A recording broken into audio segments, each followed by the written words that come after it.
Attends, en vrai, c'est dur de répondre à cette question. Ah non, c'est bizarre de dire ça comme ça, ne mettez pas ça au montage.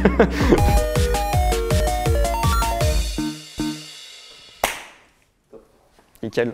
Je m'appelle Adrien Mortorana, ou Wadox sur internet, j'ai 25 ans. Je suis développeur web le jour et streamer la nuit. Je suis passionné de jeux vidéo depuis ma tendre enfance. Je stream que sur Twitch, mais je mets mes best-of sur YouTube et aussi je mets quelques parties de mes best-of sur Instagram et aussi surtout TikTok. J'aime bien cette plateforme, elle est trop bien.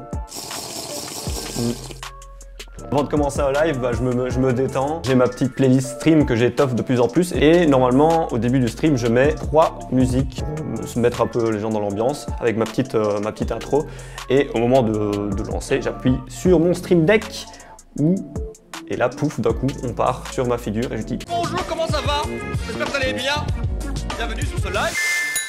Donc ça fait pas si longtemps que je live depuis seulement début novembre 2021. Mais j'avais commencé les vidéos YouTube il y a super longtemps, 2013. Ce qui me manquait le plus sur YouTube, c'était d'avoir directement une interaction avec le spectateur. Je suis très friand de base de Twitch, je regarde beaucoup. J'ai commencé parce qu'en fait les gens m'ont inspiré sur Twitch et ça m'a rappelé justement la période où YouTube m'a porté et j'ai adoré ça.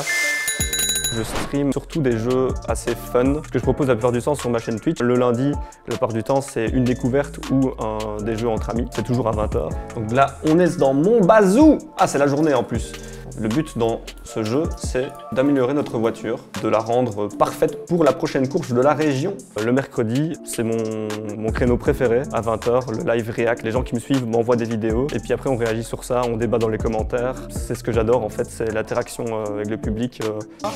Okay, en vrai, elle connaît tous ces trucs, c'est trop bien, c'est trop bien. Tout le monde rigole, enfin voilà, franchement le live react c'est génial. Le fait d'avoir une interaction avec le chat tout le temps, ça lance des débats, ça crée des blagues autour de tout ça. Donc finalement on se fait tous rire, dans le chat et franchement c'est un bonheur total. Je crois que les gens ils viennent voir mon live pour se détendre avant tout, pour rigoler.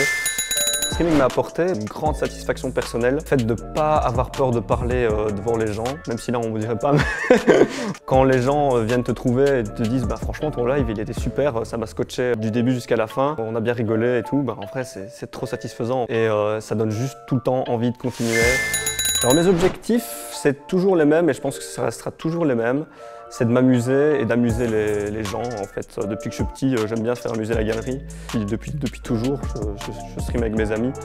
J'ai pas vraiment de jeu de prédilection. Il y a pas longtemps, j'ai quand même pas mal poncé Sea of Thieves avec mes amis. On a découvert ce jeu, c'est un jeu de pirate où en fait il faut partir à l'aventure, il faut aller chercher des trésors. Là, il y a pas longtemps, j'ai commencé Elden Ring. C'est la hype du moment, donc tout le monde est dessus. Et je me suis dit vas-y, j'essaye. Et ben franchement, kiff total, j'ai trop kiffé. C'est un délire ce jeu. Qu'est-ce que je conseillerais donc à quelqu'un qui commence le stream? C'est de ne pas avoir peur d'être visible sur internet. Faut garder le sourire, faut en avoir envie aussi. Et surtout, franchement les gars, essayez d'avoir une bonne qualité de son. C'est plus important que la vidéo, c'est la base. Ici c'est ma Go XLR, c'est ma meilleure amie depuis que j'ai commencé les streams. C'est comme une table de mixage en fait. Donc il y a le micro, le chat connecté à Discord, la musique connectée à Spotify et le son système qui lui est connecté à tous les autres sons, donc c'est-à-dire les sons de jeu, etc. Si vous avez une caméra pourrie, c'est pas grave. Mais par contre, le son, investissez un tout petit peu. Là, il y a le Stream Deck. En gros, on peut se créer des scènes dans Streamlab OBS. Et le Stream Deck, il sert à quoi? Il sert tout simplement à changer de scène en scène ou parfois même lancer il peut lancer des sons connectés à une soundboard. Et par exemple, si je veux dire voilà, c'est la fin du live, je dis que c'est la fin du live, c'est terminé. J'appuie sur Ending et pouf, c'est la fin de mon live, c'est mon outro qu'on appelle ça. Et voilà, ne pas avoir peur de se lancer en vrai. En vrai, c'est ça que je dirais.